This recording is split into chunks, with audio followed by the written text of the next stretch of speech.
Boa noite, família Uivos. Tudo bem com vocês? Eu espero que sim. Estão preparados para ouvir mais relatos assustadores de lobisomens? Então fechem as portas, as janelas, apaguem as luzes e vem comigo, porque hoje os relatos estão do balacobaco. Relato: lobisomem não caiu com o primeiro tiro. Boa noite, Ágata e inscritos. Vocês conhecem aquele ditado: não cuspa para cima para não cair na cara? Pois é, isso aconteceu comigo. Eu nasci em São Paulo, passei mais da metade da minha vida morando em cidades movimentadas.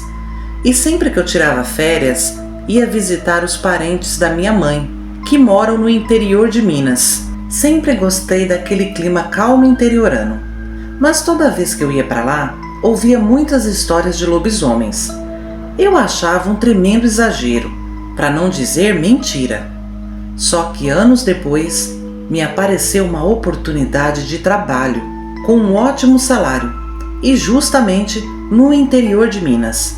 E foi lá, Ágata, que o cuspe caiu na minha cara. Podem me chamar de João. Tenho 48 anos. Trabalhava como segurança, ou se preferirem, vigia, numa fazenda, aqui no interior de Minas. Coisa de quase 30 quilômetros da estrada de terra até chegar na rodovia. A fazenda é muito grande, centenária, daquelas de cena de novela. Tem muito gado de corte, alguns galpões e uma casa-sede fantástica. Quando necessário, eu e outros funcionários ficamos no alojamento, perto do curral principal. O proprietário quase não aparecia por lá. Em 2 anos de serviço, só vi ele umas 3 vezes, e com a família. Ele é um homem muito ocupado e é famoso.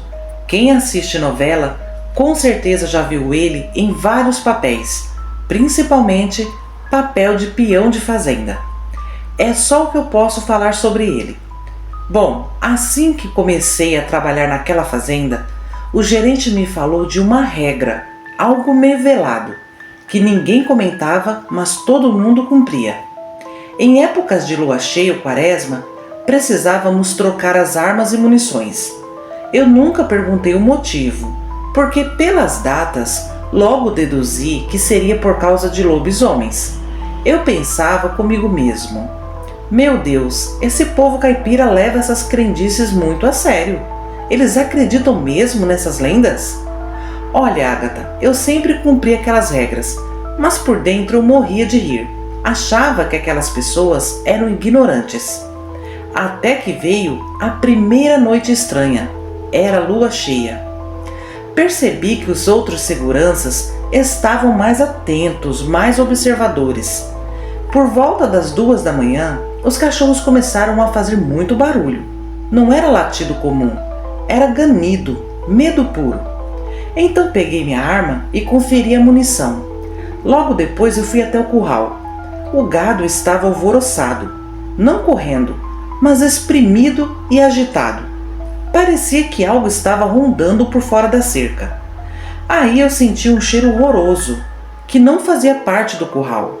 Era cheiro de lama podre com carniça de animal. Me afastei um pouco tentando respirar o ar puro e vi uma movimentação estranha. Primeiro achei que fosse um bezerro solto, do outro lado, mas de repente, Ágata, aquilo começou a se levantar, e bem devagarinho, sobre 2 pernas. Olha, pelo amor de Deus, aquilo era mais alto que qualquer homem que eu já vi na vida. O corpo era coberto de pelos, mas ralo em algumas partes, como se ele tivesse sarna. As costas eram arqueadas, os braços longos, as mãos quase tocando o chão. Os olhos não eram amarelos, e sim vermelhos, como brasa soprada. Ágata, eu fiquei perplexo com aquela coisa. Ele estava entre o gado, e o gado não corria. Eles estavam travados de pavor. E eu não sabia direito como agir naquela situação. Então o primeiro disparo eu nem pensei, só mirei no peito e atirei. O estampido ecoou pelo pasto inteirinho. O lobisomem cambaleou, mas não caiu. Ele virou o rosto na minha direção e rosnou, mostrando os dentes. Juro para vocês que ouvi o estalo dos ossos enquanto ele girava o pescoço na minha direção. Parecia que estavam quebrando. Assim que o acertei, ele correu, como um animal. Ele atravessou a cerca como se não fosse nada. Ele tinha muita agilidade, apesar do tamanho. Com medo daquela reação, eu atirei de novo Agatha e acertei o ombro, mas não consegui pará-lo. Ele chegou em mim antes que eu conseguisse engatilhar outra vez. Me deu uma pancada tão forte que me jogou contra o tronco de uma aroeira. Nossa, eu senti muita dor nas costelas. Pensei que tinha ficado aleijado de tanta dor que senti. Fiquei me contorcendo com as mãos nas costas e ele começou a se aproximar de mim. Eu não tinha mais força para levantar do chão. O meu corpo inteiro doía. E a respiração dele era quente, um bafo fedorento. Eu vi o rosto deformado pertinho de mim. Não era só uma cara de cachorro, tinha traços humanos também. Ele abriu aquela bocona e queria me matar, estava óbvio para mim. Quando ele veio para morder o meu pescoço, consegui me defender como pude. Enfiei o cano da espingarda dentro da boca dele. Apertei o gatilho, mas o tiro falhou. Então comecei a machucá-lo, socando com toda a força a espingarda na boca dele. Ao mesmo tempo, eu comecei a gritar feito um menino assustado. Eu gritei o mais alto que pude. Eu estava quase sendo engolido por aquela coisa. O alívio, Agatha, só veio quando ouvi os passos dos demais seguranças. Eles chegaram bem próximo da árvore. Acho que nem conseguiram me perceber embaixo daquela enorme bola de pelos, mas eles dispararam. Naquele momento, eu tive muita sorte de não ter sido alvejado também. Enquanto os demais atiravam, eu senti que o lobisomem estava perdendo as forças. Ele caiu de cara no chão, do meu lado. Eu achei que tinha acabado por ali.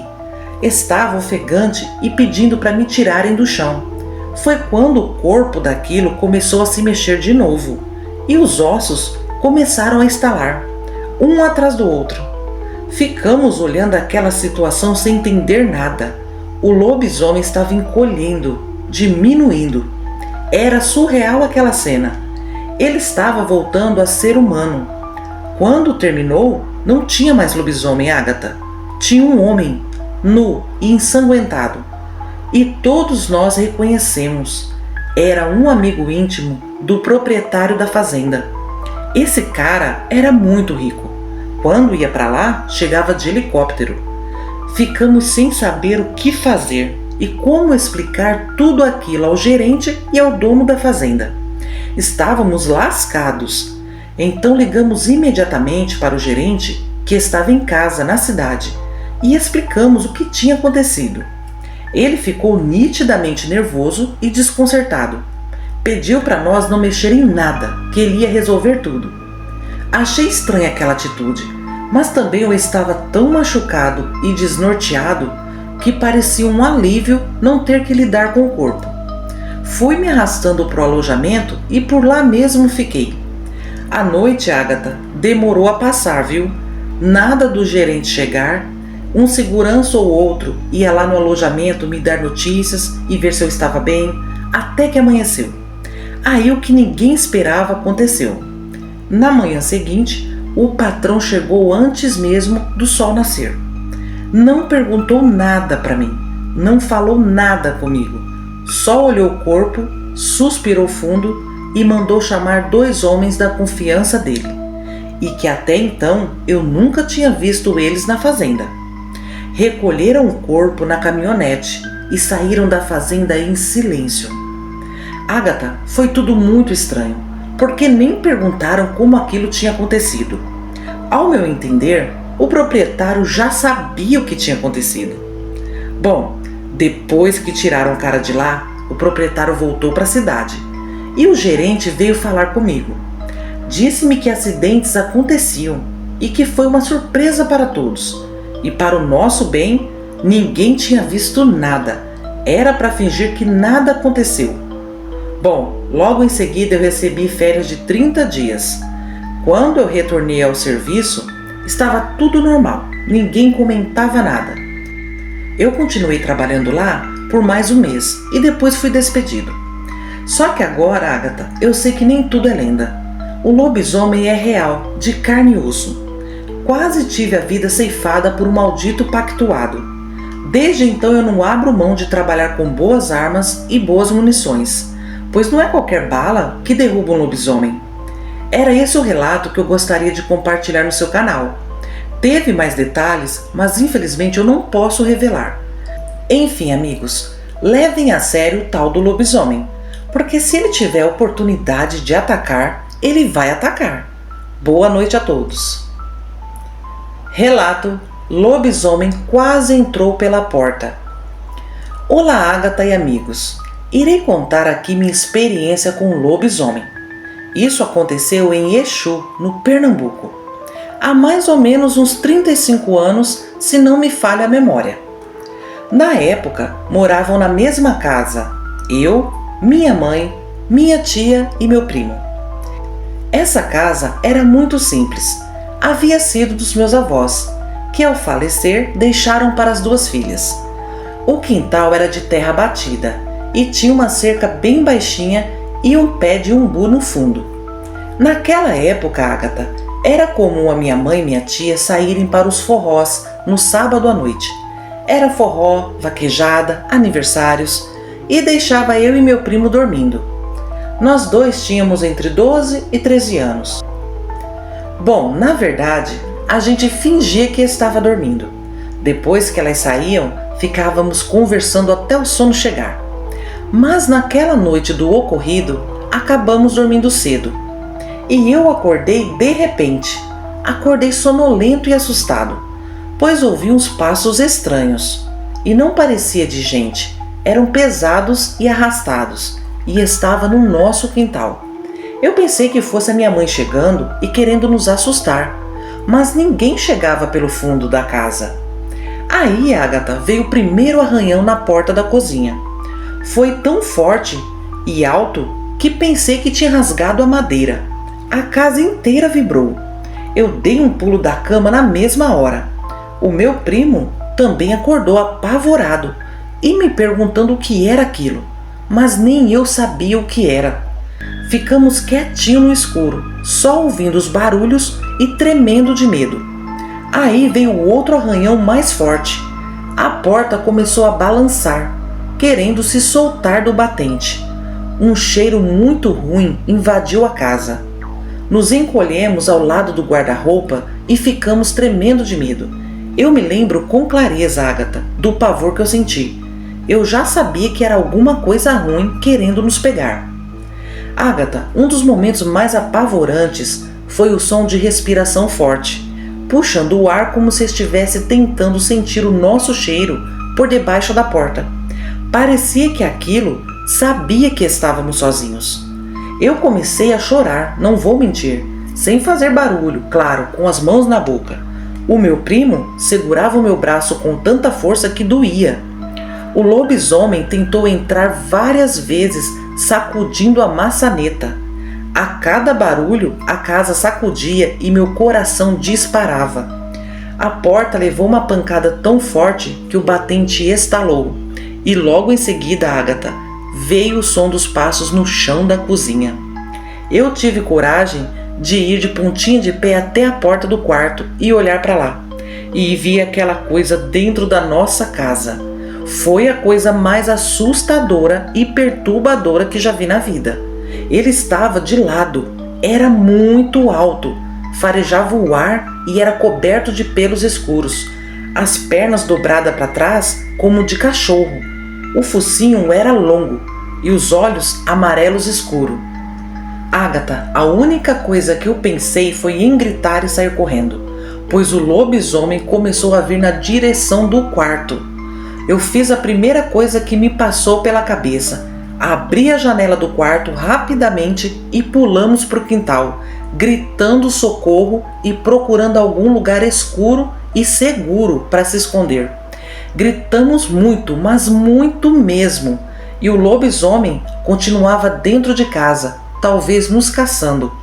Foi aí que os vizinhos foram acendendo as luzes das áreas e foi aí que ouvimos um grito vindo da rua. Era a minha tia. Agatha, a criatura parou de fazer barulho no mesmo instante. O lobisomem saiu correndo para fora e nós ouvimos os passos pesados dele pulando a cerca e entrando na mata. Minha tia e minha mãe correram para nos abraçar. A gente chorava muito, Agatha. Foi muito apavorante. Um dos vizinhos vieram saber se precisávamos de ajuda, mas minha tia disse que estava tudo bem. Elas trancaram tudo, jogaram o armário da cozinha contra a porta e ficamos tremendo e chorando. Disse a minha tia que assim que virou a esquina e entrou na nossa rua, viu uma sombra grande que atravessou a rua e entrou no nosso terreno. Então elas procuraram pedaços de pau jogados na rua e vieram correndo, pois já imaginavam que se tratava de um lobisomem. Agatha, passamos um grande medo, viu? Se aquilo pegasse alguém, não sobrava nada. Nossa sorte foi que ele correu com o grito da minha tia. Se ele tivesse ficado, hoje eu não estaria aqui contando esse caso para vocês. Mas o pior é que ele continuou rondando nossa vila. 2 dias depois, um dos bodes do vizinho apareceu dilacerado perto do açude. O pobre animal foi aberto ao meio. Só naquele mês foram mais de 6 animais mortos. Tem gente que não acredita, mas eu vi, eu senti o cheiro e ouvi ele respirando na porta. Agatha, o sobrenatural existe, viu? E quando ele escolhe invadir sua casa, só resta rezar para a porta aguentar. Obrigada, Agatha, por contar o meu relato que é verídico. Um abraço a todos e boa quaresma. Esses foram os relatos de hoje, família Uivos. Obrigada aos inscritos que nos enviaram suas experiências assustadoras. Nossa, eu fiquei apavorada com essas situações, hein? No primeiro relato, amigos, o inscrito pediu que eu mantivesse o anonimato dele. Por isso que eu lhe dei o nome fictício de João, ok? Mas ele me revelou o nome verdadeiro, o nome da fazenda e inclusive o nome do famoso. Mas aqui no canal Uivos eu prezo pela segurança das pessoas que decidem nos enviar suas experiências, né? Então eu espero que vocês entendam porque não tem mais detalhes desse relato. Agora me digam aí nos comentários o que vocês acharam dos 2 relatos de hoje.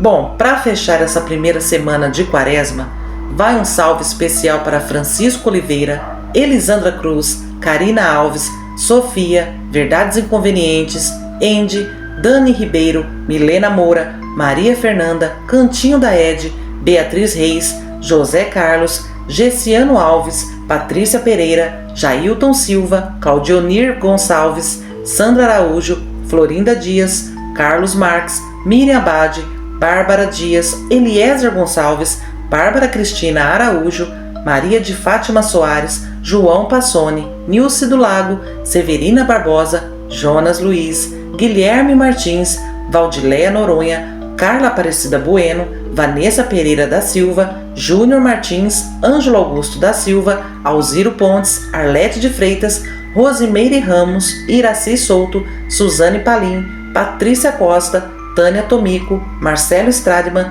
Simone Fagundes, Isaac Silva, Rosilda Pereira, Joana Santos Saraiva, Sandra Helena, Leila Borges, Inácio Fernandes, Rayane Martinez, Sebastião Paulo Rodrigues, Quinha Caragua, Jaqueline Souza da Silva, Victor Bearzi, Thalita Silva, Júlia Batista, Thaís Helena, Raquel Chagas, Samara Cavalcante, Maria Augusta, Ângelo Santos, Diva Gomes, Cristina Paula, Antônio Júnior, Elidiane Soares, Jorge Capela, @Russo, Antônio Duarte, Celina Rocha, Janaína Constant, Imuriu 2012, Rosângela Mendonça, Ana Cristina Mendonça, Roberto Maciel e Néia Oliveira.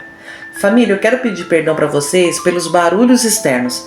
É que hoje é sexta-feira, né? A rua tá movimentadíssima, então pode vazar algum som aí de moto, caminhão para vocês, mas eu peço desculpa, tá bom? E eu tenho outro recadinho para dar para vocês. Como vocês já devem ter percebido, a plataforma tem limitado o alcance dos meus vídeos. Às vezes não está entregando para todos os inscritos. E vários inscritos me relataram que tiveram suas inscrições deletadas do canal. Bom, infelizmente eu não tenho como controlar esses acontecimentos chatos, o que tem me prejudicado muito. O que eu posso fazer é pedir para vocês que sempre comentem e deixem um like, porque é assim que a plataforma entende que você gosta de receber os vídeos do canal Uivos. Muitos canais estão desistindo e até fechando por conta dessa limitação que vem acontecendo. Bom, eu conto com a ajuda de todos vocês. Qualquer ação que vocês fizerem vai me ajudar muito. Pode ser um hype, um compartilhamento, um like, um comentário. Tá bom, família? Vamos continuar fortes e unidos, ok? Agora eu me despeço desejando uma noite abençoada, um excelente final de semana para todos vocês. Um abração da sua amiga Ágata e até terça-feira, família Uivos. Tchau, tchau!